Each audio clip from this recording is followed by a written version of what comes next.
DSP आरती मिश्रा अपने दफ्तर में बैठी हुई थी जब अचानक उसके फोन की घंटी बजी। उसे अगले दिन एक जरूरी केस के सिलसिले में दूसरे शहर जाना था। उसने अपना सामान पैक किया और अगली सुबह ट्रेन पकड़ने के लिए स्टेशन पहुंची। ट्रेन धीरे धीरे प्लेटफॉर्म छोड़ने लगी। आरती ने अपनी सीट ली, लेकिन उसके मन में एक अजीब सी बेचैनी थी। वह सोच नहीं पा रही थी कि आखिर ऐसा क्यों हो रहा है। शायद सफर की थकान थी या अतीत की कोई अनकही याद। ट्रेन कुछ देर बाद एक स्टेशन पर रुकी। बाहर की हलचल में अचानक एक तेज आवाज आई, चाय, गर्मा गर्म चाय। आरती को यह आवाज जानी पहचानी लगी। उसने खिड़की से झांक कर देखा। एक दुबला पतला आदमी मैले कुचैले कपड़े पहने ट्रेन में चाय बेच रहा था। उसकी आवाज, उसका अंदाज कुछ जाना पहचाना लग रहा था। जब वह चाय वाला आरती के डिब्बे में आया तो उसकी नजर अचानक उससे टकरा गई। दोनों कुछ पलों तक एक दूसरे को बस देखते रह गए। आरती के हाथ से पानी की बोतल गिर गई। ये कैसे हो सकता है? उसका दिल जोरों से धड़कने लगा। आरती ने जल्दी से उस चाय वाले को बुलाया। ए सुनो। वह आदमी ठिठक गया। उसकी आंखों में डर था, जैसे कोई राज खुल जाने वाला हो। आरती ने कांपती आवाज में पूछा, तुम अभय हो ना? उस चाय वाले की आंखों में नमी आ गई। उसने गर्दन झुकाई और कहा, नहीं मैडम, आप शायद गलत पहचान रही हैं। लेकिन आरती का दिल मानने को तैयार नहीं था। अभय, उसका पति जिसे 5 साल पहले एक पुलिस ऑपरेशन में मृत घोषित कर दिया गया था, वह कैसे एक चाय वाले के रूप में उसके सामने खड़ा हो सकता है? आरती ने उसका हाथ पकड़ लिया और कड़क आवाज में कहा, सच बताओ, मैं एक पुलिस अफसर होने से पहले तुम्हारी पत्नी हूं। अभय की आंखों से गए। वह एक खाली सीट पर बैठ गया और कांपते हुए बोला, मैं मरा नहीं था आरती। मुझे जिंदा जलाने की कोशिश की गई थी, लेकिन मैं किसी तरह बच निकला। आरती का दिमाग सुन पड़ गया। लेकिन तुमने इतने साल तक मुझे खोजा क्यों नहीं? मैं तुम्हें खोजने आया था, अभय ने रोते हुए कहा, लेकिन जिस सिस्टम के लिए मैंने जान दांव पर लगा दी थी, वही सिस्टम मुझे गद्दार साबित कर चुका था। मेरे अपने विभाग ने ही मेरी मौत की खबर फैलाई थी ताकि वे सच्चाई छुपा सकें। आरती को अब समझ आ गया था कि अभय के साथ कितना बड़ा अन्याय हुआ था। उसने कसम खाई कि वह इस झूठ को उजागर करेगी और अभय को उसका सम्मान वापस दिलाएगी। लेकिन ये इतना आसान नहीं था। जो लोग अभय को मरा समझकर चैन से बैठे थे, वे अब उसे जिंदा देखकर किसी भी हद तक जा सकते थे। ट्रेन अगले स्टेशन पर रुकने वाली थी। आरती ने जल्दी से अभय का हाथ पकड़कर कहा, अब मैं तुम्हें खोने नहीं दूंगी। हम मिलकर सच की लड़ाई लड़ेंगे। आरती और अभय ट्रेन से उतरते हैं, एक नए मिशन के लिए तैयार। उनके सामने एक कठिन रास्ता था, लेकिन इस बार वे हार मानने वाले नहीं थे। आरती और अभय ट्रेन से उतर चुके थे। स्टेशन पर भीड़ थी, लेकिन दोनों के मन में तूफान चल रहा था। अब हमें सावधान रहना होगा, आरती ने धीमी आवाज में कहा। जो लोग तुम्हें मारना चाहते थे, वे तुम्हारे जिंदा होने की खबर सुनकर फिर से हरकत में आ जाएंगे। अभय ने सिर हिलाया, मैं तैयार हूं, लेकिन हमें सबूत चाहिए कि मेरे साथ क्या हुआ था। बिना सबूत के हम उन लोगों तक नहीं पहुंच सकते जो इस साजिश के पीछे थे। आरती ने अपने पुलिस हेडक्वार्टर में जाकर अभय के पुराने केस की फाइलें चेक करने का फैसला किया, लेकिन जब उसने रिकॉर्ड रूम में जांच की तो अभय से जुड़ी सभी फाइलें गायब थीं। ये कैसे हो सकता है? आरती ने खुद से कहा, कोई ना कोई जरूर है जो ये नहीं चाहता कि सच सामने आए। उसी समय आरती को एक अज्ञात नंबर से फोन आया। अगर ज्यादा छानबीन करने की कोशिश की तो तुम्हें भी मरना पड़ेगा, ठीक वैसे ही जैसे अभय को मारा गया था। आरती के चेहरे पर चिंता की लकीरें खिंच गई। इसका मतलब हम सही दिशा में जा रहे हैं।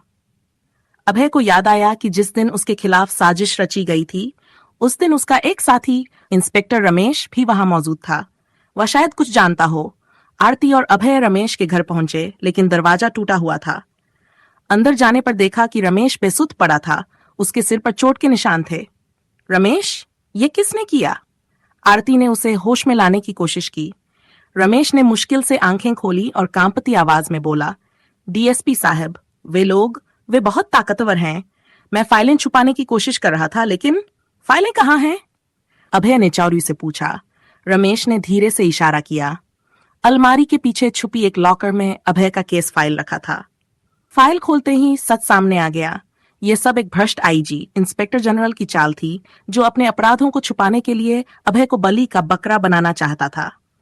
आरती गुस्से से बोली, अब ये खेल खत्म। लेकिन तभी दरवाजे पर तेज धमाके की आवाज आई। कुछ नकाबपोश लोग बंदूकें लेकर अंदर घुस आए। फाइल हमें दो और अपनी जान बचाओ, उनमें से एक आदमी गरजा। अभय और आरती समझ चुके थे कि अब उन्हें लड़ना होगा। आरती ने इशारे से अभय को तैयार रहने को कहा और पलक झपकते ही उसने अपनी सर्विस रिवॉल्वर निकाल ली। एक गोली चली और पहले हमलावर को लगा। बाकी हमलावर डर कर पीछे हटे, लेकिन उन्होंने भी फायरिंग शुरू कर दी। कमरे में गोलियों की आवाज गूंजने लगी। अभय ने एक हमलावर को पकड़कर उसका नकाब खींचा। वह कोई और नहीं बल्कि आईजी का खास आदमी निकला। अब बताओ, आईजी कहाँ है? आरती ने बंदूक उसकी ओर तानते हुए पूछा। डर के मारे उसने सब कुछ उगल दिया। आईजी साहब शहर से भागने वाले हैं। आरती और अभय पुलिस बल के साथ एयरपोर्ट पहुंचे, जहां आईजी भागने की तैयारी कर रहा था। खेल खत्म सर, आरती की आवाज गूंजी। आईजी ने भागने की कोशिश की, लेकिन अभय ने उसे पकड़ लिया। इतने सालों बाद मैं अपने सम्मान के लिए लड़ने वापस आया हूं। आईजी को गिरफ्तार कर लिया गया और अभय की सच्चाई सबके सामने आ गई। कुछ दिनों बाद अभय को आधिकारिक रूप से निर्दोष घोषित कर दिया गया और उसकी वर्दी वापस लौटा दी गई। अब क्या सोचा है? आरती ने मुस्कुराते हुए पूछा। अभय ने गर्व से जवाब दिया, अब नए सफर की शुरुआत। अभय को उसकी वर्दी वापस मिल चुकी थी, लेकिन अब वह पहले जैसा नहीं था। 5 साल तक अपने ही सिस्टम के खिलाफ लड़ने के बाद उसके अंदर एक नया जुनून जाग चुका था। अब क्या सोचा है? आरती ने पूछा। अभय ने गहरी सांस ली और कहा, अब मैं उन लोगों के लिए लड़ूंगा जो सिस्टम की साजिशों का शिकार हुए हैं। अभय ने पुलिस फोर्स में दोबारा शामिल होने से इनकार कर दिया और एक स्वतंत्र जांच एजेंसी बनाने का फैसला किया जो भ्रष्टाचार और अन्याय के खिलाफ लड़ेगी। आरती ने उसका साथ देने का फैसला किया। अगर हम सच्चाई के लिए लड़ रहे हैं तो मैं तुम्हारे साथ हूं, उसने कहा। उनका पहला केस था एक स्थानीय व्यापारी की रहस्यमयी मौत, जिसे आत्महत्या बताया जा रहा था, लेकिन कुछ गड़बड़ जरूर थी।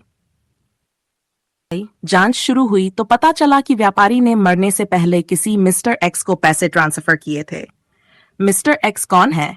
अभय ने सोचा। आरती और अभय ने व्यापारी के घर जाकर उसकी पत्नी से बात की। मेरे पति ने कभी आत्महत्या नहीं की, वह रोती हुई बोली। वह किसी बड़े खतरे के बारे में बात कर रहे थे, लेकिन बता नहीं पाए। तभी एक काली एसयूवी तेजी से आई और उनके पास रुक गई। अंदर से नकाबपोश लोग निकले और गोलियां चलानी शुरू कर दी। आरती ने तुरंत जवाबी फायरिंग की और अभय ने व्यापारी की पत्नी को बचाते हुए एक गली में छुपने को कहा। ये लोग नहीं चाहते कि हम सच्चाई तक पहुंचें, अभय ने कहा। फायरिंग के बीच अभय ने एक हमलावर को घायल कर दिया और उसे पकड़ लिया। बोलो, किसके लिए काम करते हो? वह आदमी दर्द से कराहते हुए बोला, मिस्टर एक्स बहुत ताकतवर है, तुम उसे नहीं हरा सकते। लेकिन अभय और आरती हार मानने वालों में से नहीं थे।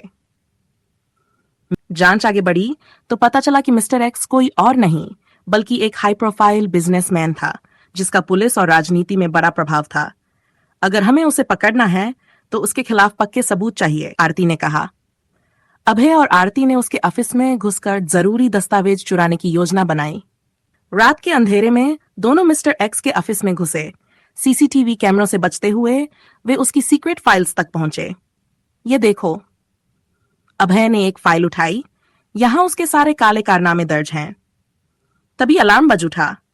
मिस्टर एक्स को खबर मिल चुकी थी। वह अपने गार्ड्स के साथ पहुंचा और बोला, तुम लोग ज्यादा स्मार्ट बनने की कोशिश कर रहे हो। लेकिन आरती पहले से तैयार थी। उसने पहले ही पुलिस को इशारा कर दिया था। कुछ ही मिनटों में पुलिस की गाड़ियां वहां आ गई और मिस्टर एक्स गिरफ्तार हो गया। अभय और आरती ने फिर एक बार अन्याय के खिलाफ जीत हासिल की थी। अब अगला कदम क्या है? आरती ने पूछा। अभय मुस्कुराया और बोला, जब तक अन्याय रहेगा हमारी लड़ाई जारी रहेगी। आपको ये कहानी पसंद आई हो तो लाइक करें ताकि हमें पता चले कि आपको ऐसी कहानियां पसंद हैं। शेयर करें अपने दोस्तों और परिवार के साथ ताकि ये कहानी और लोगों तक पहुंच सके।